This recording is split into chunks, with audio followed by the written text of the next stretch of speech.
I did a video the other day about how to use this Tigwin apple peeler, corer, and slicer, but I kind of messed it up.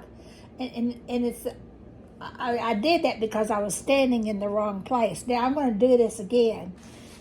To use this apple Tigwin corer and slicer, first thing you have to do is you have to push this lever, which is right next to the little black handle that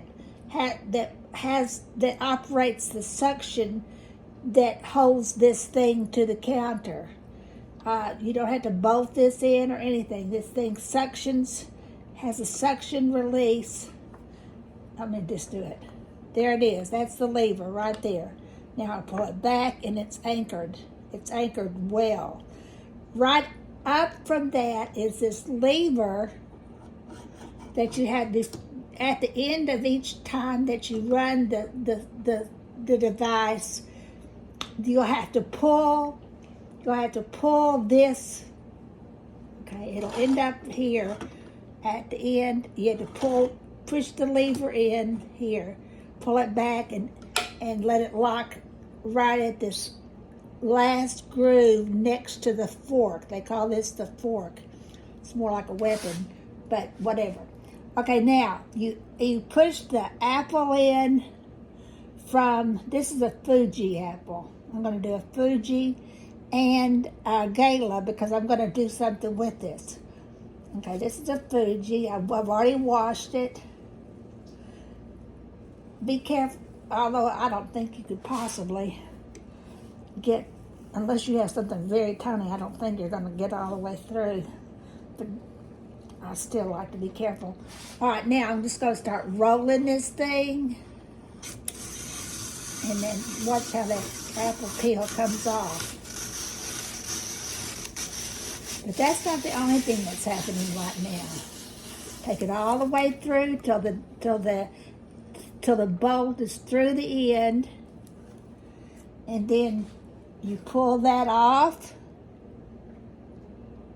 And you have this nested, someone told me it's like one of those slinky toys that we had back in the 50s and 60s, little metal slink, because it's like that.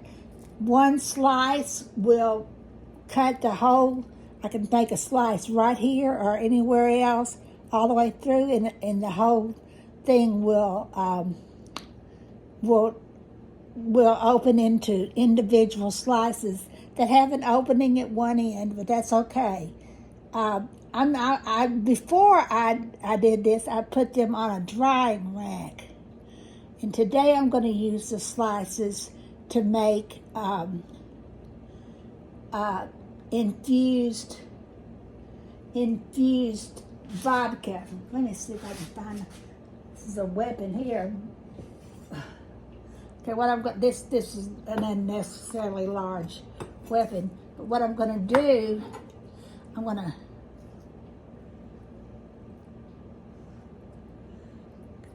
cut that right there. And what I did when I cut just that one slice, I can pull all of these apart, or most of them it looks like. Now what I'm going to do, I'm going to break them and put them in a ball jar, because I'm going to make apple infused vodka. So let's see what we got here. I'm going to move this, take this core off.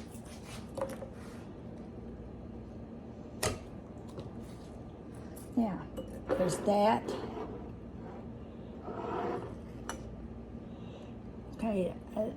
Okay, that one must have been just a little bit off. What you can do is just take a knife that's more appropriate than this weapon here, and cut that little piece out where the core at the end was left on. But what I'm doing is I'm filling this jar. So right now I've had just basically a medium large Fuji apple. I'm going to leave the peel there. Some say to leave the peel on. I don't much care for the peel of an apple, but whatever. gonna put that there.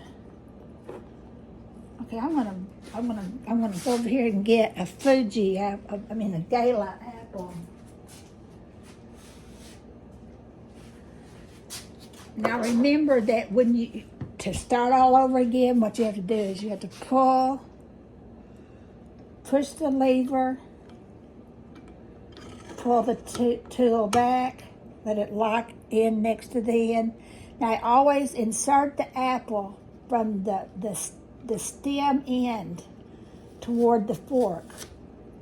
Now then, this is a smaller apple, but what you're going to see is that this device that peels moves back, it has a spring, so it moves back and forth to adjust for various sizes of apples or whatever.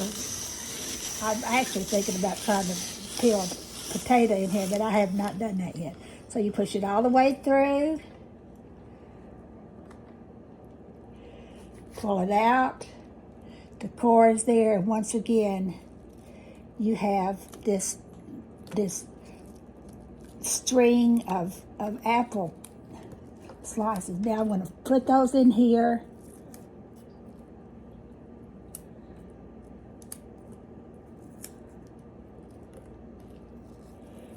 And then what I'm going to do is I'm going to fill this jar to the top.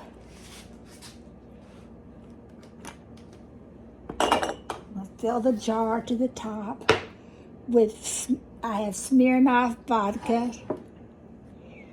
This is a cup of vodka right here. I'm going to fill it to the top.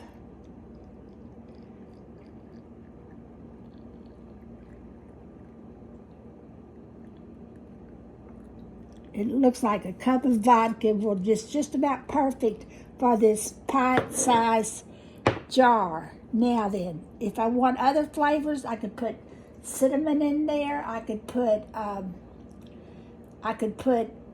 whatever else in here. But I think I'm going to let it go. I think I'm going to put just another drop of vodka there because it looks like some of them might be just a little bit exposed.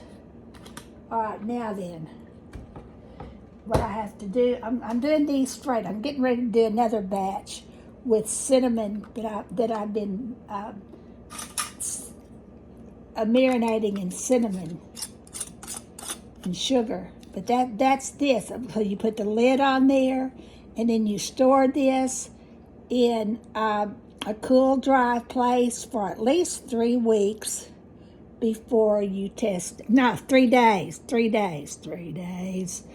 And then what you do is you test it. You say, is that apple-y enough? If it's not, go let it sit some longer. But I would start at 3 days and then continue to try.